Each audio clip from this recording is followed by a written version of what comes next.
Meanwhile, from being the child star wonder, isa na rin ngayong international sensation si Aiza Sigera.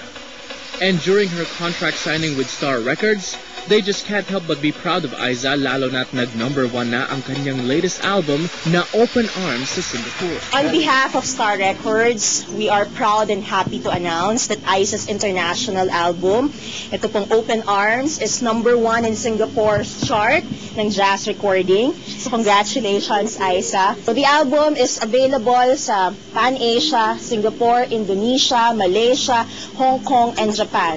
And ngayon po dito sa Pilipinas. Nag-check nga ako, hindi makapaniwala. But, yun nga, nag-number 1 na po siya sa Singapore and hopefully dito din sa Pilipinas. So sana ma-enjoy niyo po Open Arms. It's available. With this latest triumph under her belt, si Aiza tila di pa rin yata makapaniwala. Especially with the new genre na maririnig raw mula sa kanya. Weird, man. Weird. Kasi, yun nga parang hanggang ngayon parang, jazz? Kasi parang, well, okay na ako doon sa number 1 sa charts. Tapos jazz, pero at least nag-number 1 siya. So, nakakatuwa yun. Kahit weird. Sa totoo lang, nag-sink in lang siya sa akin nung sinabi ng i-release na. Pero kasi nung pagkakapirma namin, syempre andun yung kaba factor na parang sana mag-live up kami sa expectations nila, sa kung anong gusto nila. Ibang market kasi doon kumbaga iba yung market so dito, iba yung market doon.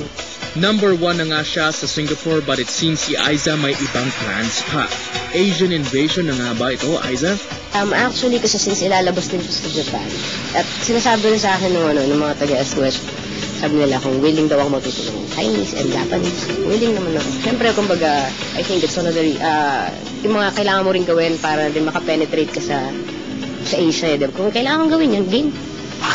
Congratulations, Tito Gary, and of course, wow, Aiza Sigera, napakaganda naman kasi talaga ng boses. Anyway, from the music world, we move on over to the movie world. Ang pride ng Sinamuan na Tambolista ipinapalabas na sa mga sinehan. At back-to-back naman ang pagsisimula ng shooting ng pelikula ni na Angel, Piolo, Vong at Tony. Panoorin niyo ito. Mula sa teleseryeng Sinubaybayan ng Bayan, Piolo Pascual and Angel Locsin team up again, but this time for the big screen para sa una nilang pelikula together under Star Cinema. At to the next level raw talaga ito for their tandem, especially with locations and the training na pinagdadaanan nila. Australia po. Outback po yung location namin, meaning parang desierto. At ang nearest grocery place niya mga 3 hours away pa. Natutulog kami sa sleeping mats. Na-excite ako kasi ako pinag-girl scout ang airpod ko So parang nagka-camping kami, diba? So bongga lang sa akin.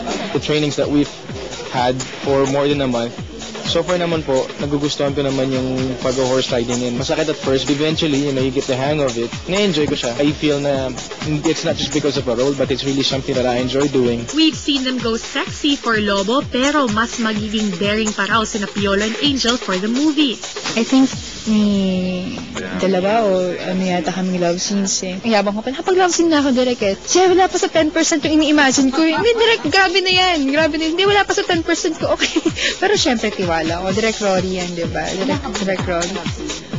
Ito ba? Pero feeling ko mas kinakabahan si Piolo sa si Piolo maalaga talaga. Hindi mo pag-iisipan na mag-take advantage kahit na winiwish mo mag-take advantage. Such kilig and sexy scenes to expect from Piolo and Angel. Di naman kaya magselos ang rumored boyfriend ni Angel na si Luis Manzano. Luis and I are very good friends. So sabi nga niya, Peach, hindi ko alam na may issue pala sa atin. Sabi ko wala namang conflict and for the record, talagang wala kaming issue ni Manzano, ni Luis.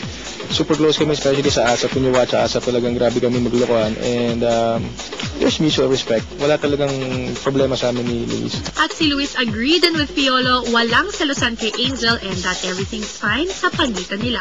Secure ako sa kung ano man meron kami ni Angel. And secure din ako the same way sa friendship namin ni Paige. Tuloy-tuloy pa rin ang pagpapakilig ng Star Cinema. This time, may kasama pang pagpapatawa. After 3 years, nagbabalik ang hit box office tandem ng The Anothers, directed by the box office director Kathy Garcia Molina. Tony Gonzaga reunites with a super papalicious chick boy ng bayan, Vong Navarro. After The Anothers, 3 years kaming hindi gumawa ng movie. Sobrang namiss ko si Tony kasi from WhatsApp, everyday kami magkasama. Nung magkita nga kami ng StoryCon, sobrang Si Direk Cathy tawa ng tawa dahil tinatanong niya kung gaano kami ka-close. Nakita ni Direk Cathy kung gaano kami ka-close. Kasi kahit walang script, para kami may ginagawang script. Dahil kung magbatuan kami ng mga linya na actually wala namang pinatutunguhan, pero may napupuntahan.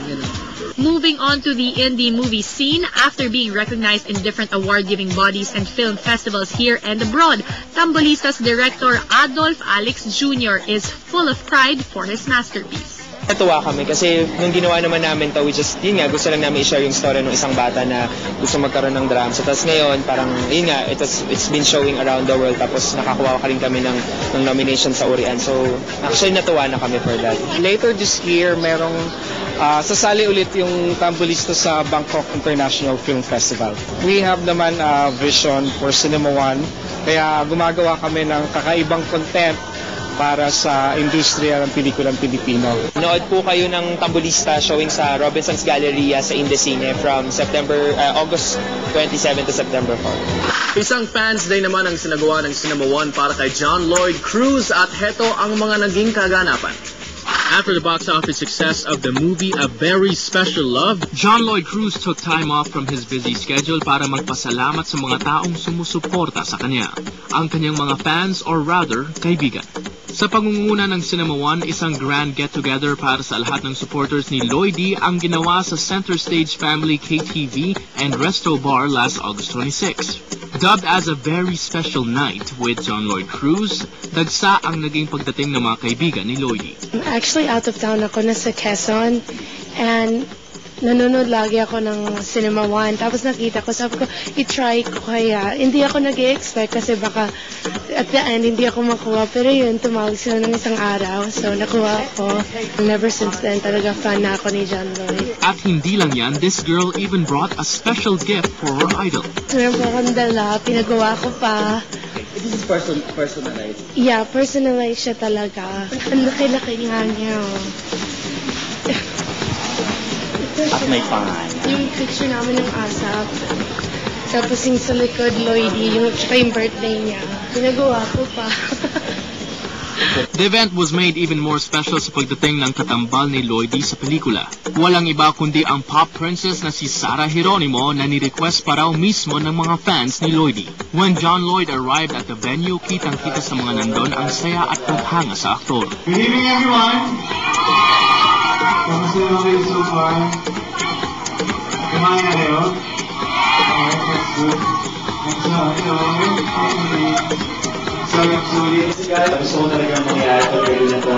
Kasi ito yung pinakamalapit kong pwedeng gawin para pasalamatan yung mga tao nandito. Kasi alam ko, marami sa mga tao to hindi lang isang beses nanood. Is that right? Kaya grabe ang pasalamat ko sa kanila. Some of them even took the chance to personally talk to Lloydie.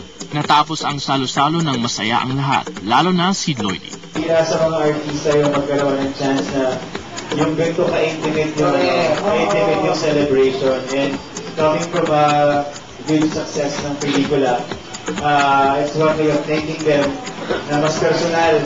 Kasi ako, anything personal gusto ko para mas ramdam nila yung pasalamat namin, pasalamat ko. So thank you. Maraming salamat.